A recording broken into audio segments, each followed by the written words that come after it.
Have you ever had that feeling, that little buzz in your pocket, and you reach for your phone to check, only to find there's nothing there? Well, we're going to dive into exactly why that happens. And you'll see it's not some glitch in your brain, but actually a really old and surprisingly important feature. Oh, we've all been there, right? You're walking down the street, maybe you're in the middle of a meeting, and you feel it, that unmistakable buzz. So you pull out your phone and, nope, nothing. Not a single notification.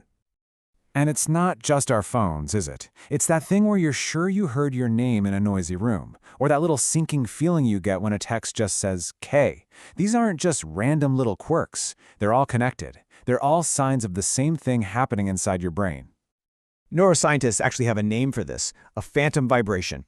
And what it is a predictive error. Your brain is just so on alert, so expecting a signal, that it goes ahead and literally manufactures the feeling for you. But here's the thing, and this is really the key. This isn't a sign that your brain is broken or failing you. It's a perfect little window into how it's designed to work. Your brain is a forecasting machine, and its #1 job is to predict what's coming next. So, let's pull back the curtain on this amazing forecasting system. What's its main job? To keep you safe. And to do that, it has this incredibly powerful built-in bias. Okay, so let me introduce you to your negative prediction mechanism, or NPM for short. The easiest way to think about it is like your brain's own internal security guard. Its one and only mission is to scan the environment for anything that might possibly go wrong. It's an ancient survival tool, and it's hardwired to always put potential threats first.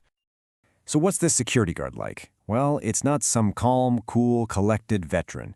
Honestly, it's a lot more like a super over-caffeinated intern. It's so well-intentioned, so eager to help, but it is way too quick to hit that big red panic button. And it is so important not to confuse this with your intuition. You know, real intuition is flexible. It learns, it adapts when new information comes along. The NPM, on the other hand, is pretty rigid. It gets an idea in its head, like, that quiet boss is definitely mad at me, and it just sticks with it, completely ignoring any evidence that says otherwise. So how does this actually work? Well, your brain is constantly trying to sort real, meaningful signals from all the random noise in the background. Now, to be extra safe, your NPM intentionally lowers the bar for what it counts as a threat. And that's smart, in a way. It means you won't miss any real dangers. But the trade-off is you get a lot of false alarms, all those little phantom vibrations of daily life. This all points to this huge shift in how we understand the brain. You know, the old view was that the brain was like a camera, just passively recording exactly what's out there. But the new science shows us it's a forecaster. It's a survival machine that actively constructs your reality based on its best guess of what you need to do to stay alive. Okay, so what's actually going on with the brain's wiring when this threat forecaster misfires and kind of goes into overdrive? So just imagine two key networks in your brain. One is like the CEO, making the big decisions. The other is like a spotlight, directing your focus. And when you're feeling calm and centered, they work together just beautifully in perfect harmony. But when the NPM fires off one of those false alarms, it totally disrupts the communication between them. Those smooth, easy connections start to flicker and break down. And at the exact same time, your brain's main threat detector, the amygdala, just lights up like a Christmas tree, cranking up that feeling of danger. And this is why this whole thing feels so powerful. During that network breakdown, your brain's internal prediction, that feeling of a threat, can actually become stronger and feel way more real than the actual information your eyes and ears are taking in from the outside world. Let's just walk through how this plays out. Say you get that one-word text, K.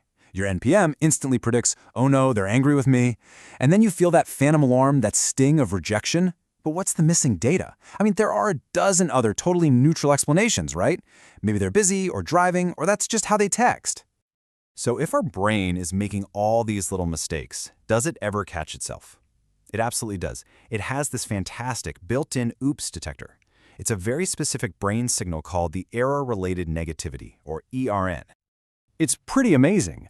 Literally a fraction of a second after you make a mistake, your brain generates this really distinct dip in electrical activity. That's it. That's the neural signature of your brain going, whoops, something's not right here. And it's so crucial for learning and for updating our predictions for next time. But here's the catch. For those of us who might be a little more prone to overthinking, this oops signal can get, well, a little hyper-reactive.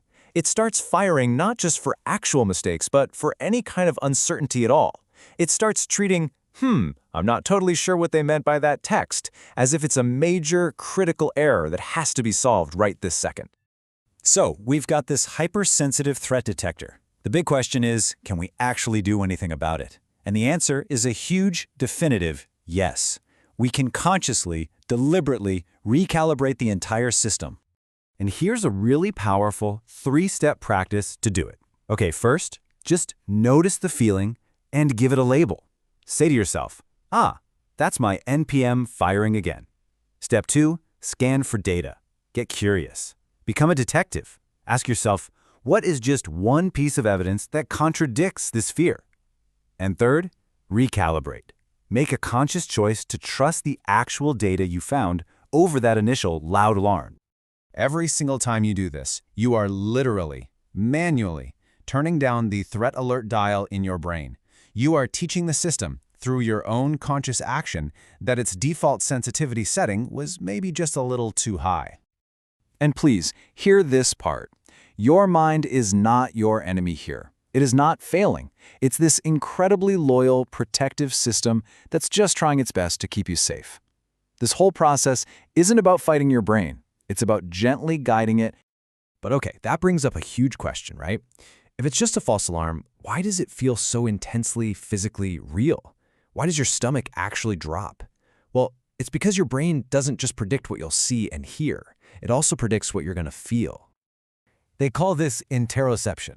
When your brain predicts a threat, like, say, social rejection from that K text, it also predicts the physical feelings that usually go with it.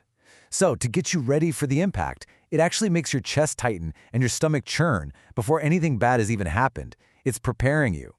Now, when you do that 3-step practice, you're sending a brand new, updated message back to that prediction machine. You're sending a safety signal.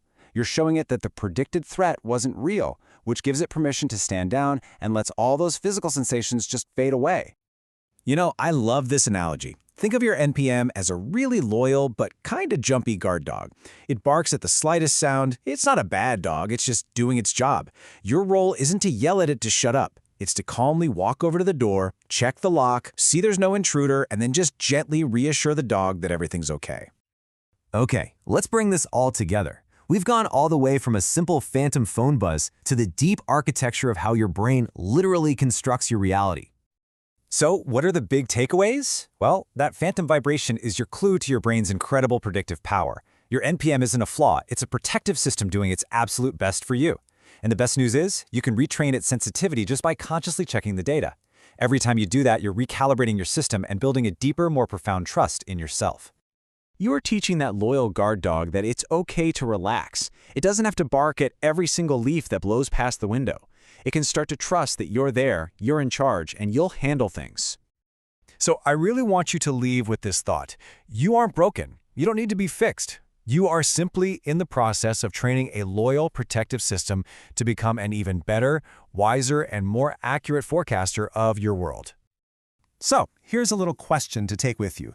What's just one small phantom alarm, maybe a text, an email, a quiet moment in a meeting, that you can practice checking for data on this week?